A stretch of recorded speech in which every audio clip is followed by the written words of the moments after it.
नमस्कार। आज हम भारत के सबसे छोटे केंद्र शासित प्रदेश लक्षद्वीप की गहराई में उतर रहे हैं। जी। हमारे पास जो जानकारी है वो इसके दिलचस्प इतिहास, अनोखी संस्कृति और हाँ, इसके नाजुक पर्यावरण और भविष्य की योजनाओं पर भी बात करेगी। बिल्कुल। मकसद है इस मूंगा स्वर्ग मतलब कोरल पैराडाइज की अहमियत और जो चुनौतियां हैं उन्हें समझना। सही। तो शुरुआत करते हैं कुछ बेसिक बातों से। ये अरब सागर में है, केरल तट से करीब 200 से 440 किलोमीटर दूर। हाँ, काफी दूर है मेनलैंड से। सही। इसमें 36 द्वीप हैं, 3 चट्टानें और 12 एटॉल। एटॉल मतलब वो मूंगे से बनी रिंग जैसी द्वीप श्रृंखलाएं जिनके बीच में अक्सर लगून होता है। जी हाँ, बिल्कुल। एटॉल इसकी खासियत है। और कुल एरिया सिर्फ 32 वर्ग किलोमीटर, मतलब बहुत ही छोटा और उतना ही नाजुक। बिल्कुल। और देखिए, इसकी प्राचीनता तो है, लेकिन 7वीं सदी से पहले का कोई पक्का मतलब लिखा हुआ इतिहास नहीं मिलता है। अच्छा। हाँ, जो जानकारी है वो ज्यादातर लोक कथाओं से या फिर जो अरब यात्री आते थे उनके किस्सों से मिलती है। ऐसा लगता है कि केरल और अरब के व्यापारी यहाँ शायद रुकते थे रास्ते में। ओके। और ये भी माना जाता है कि शायद केरल के मालाबार तट से हो सकता है कुछ नाविकों के जहाज टूट गए हों, वो लोग यहाँ के शुरुआती बाशिंदे बने। अरे वाह, ये दिलचस्प है कि कैसे किसी जगह का इतिहास मतलब लिखित कम और मौखिक परंपराओं में ज्यादा जिंदा रहता है। हाँ, बिल्कुल। अच्छा, तो फिर यहाँ इस्लाम का आगमन कैसे हुआ? ये तो भारत के उन गिने चुने क्षेत्रों में से है जहाँ मुस्लिम आबादी ज्यादा है। हाँ, ये पहलू इसे सांस्कृतिक रूप से बहुत महत्वपूर्ण बनाता है। देखिए, लगभग 7वीं-8वीं सदी के आसपास अरब मिशनरियों के जरिए इस्लाम यहाँ पहुंचा।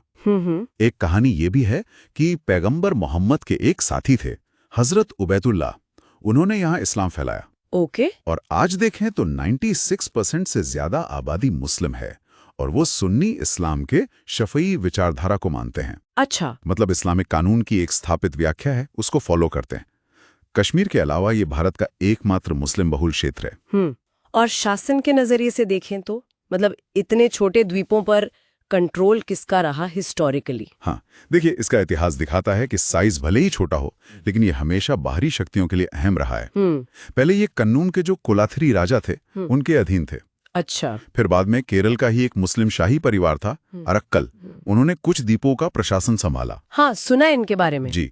फिर 18वीं सदी में मैसूर के टीपू सुल्तान का भी प्रभाव रहा, जो दिखाता है कि इसकी स्ट्रैटेजिक लोकेशन कितनी महत्वपूर्ण थी। हाँ, बिल्कुल। और आखिरकार 1799 में जब टीपू सुल्तान हार गए तो ये सीधे ब्रिटिश कंट्रोल में आ गए और मद्रास प्रेसिडेंसी के मालाबार जिले का हिस्सा बन गए। तो फिर ब्रिटिश राज से भारत में इसका विलय कैसे हुआ? क्या प्रोसेस था? देखिए, 1947 में आजादी के बाद इसे पहले मद्रास राज्य में ही शामिल किया गया था। ओके।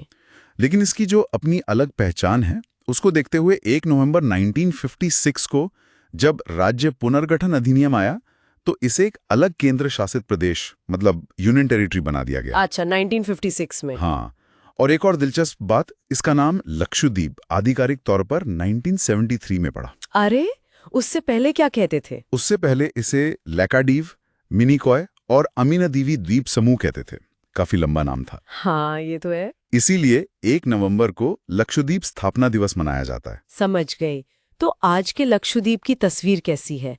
मतलब समाज, भाषा, संस्कृति, इसमें क्या खास है? देखिए, राजधानी तो कवरत्ती है, मुख्य भाषा मलयालम है और एक स्थानीय बोली है जेसिरी। जेसिरी। हाँ, लेकिन मिनिकॉय द्वीप पर एक अलग भाषा बोली जाती है, महल। महल। जी, जो मालदीव की भाषा है दिवेही, उससे काफी मिलती जुलती है।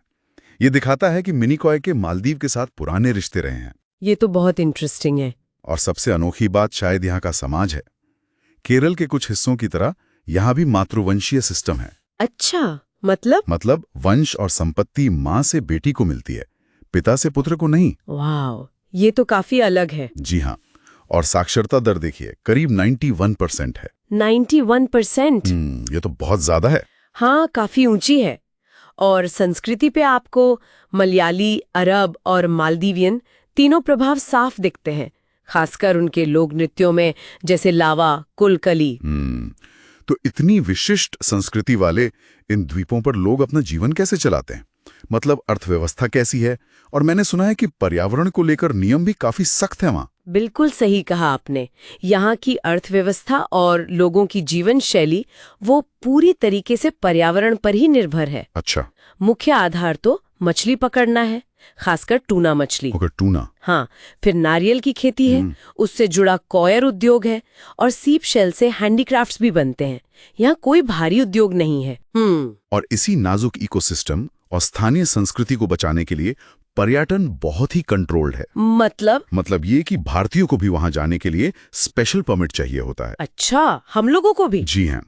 और सबसे बड़ी चिंता जो है आज, वो है जलवायु परिवर्तन। समुद्र का जलस्तर बढ़ रहा है और कोरल ब्लीचिंग हो रही है। कोरल ब्लीचिंग मतलब वो मूंगों का रंग उड़ जाना? हाँ बिल्कुल। तापमान बढ़ने से मूंगे सफेद हो जाते हैं, मर जाते हैं।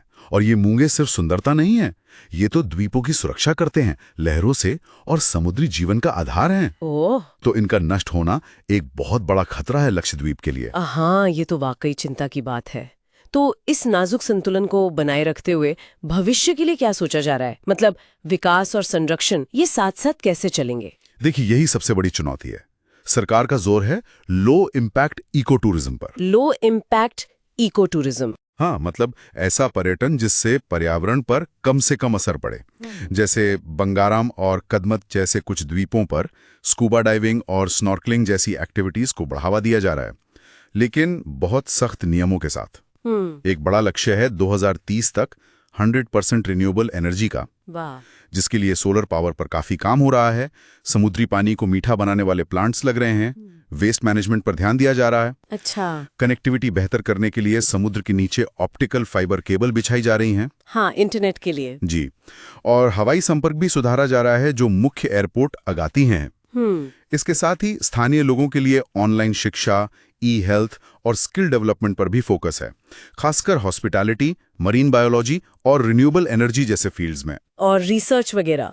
हाँ, कवरत्ती और मिनिकॉय में मरीन बायोडाइवर्सिटी रिसर्च सेंटर बनाने की भी योजना है। तो लक्षद्वीप भले ही आकार में छोटा हो, लेकिन सामरिक, पारिस्थितिक और सांस्कृतिक रूप से इसका महत्व तो बहुत बड़ा है। ये वाकई भारत की विविधता का एक अनमोल पहलू है। बिल्कुल।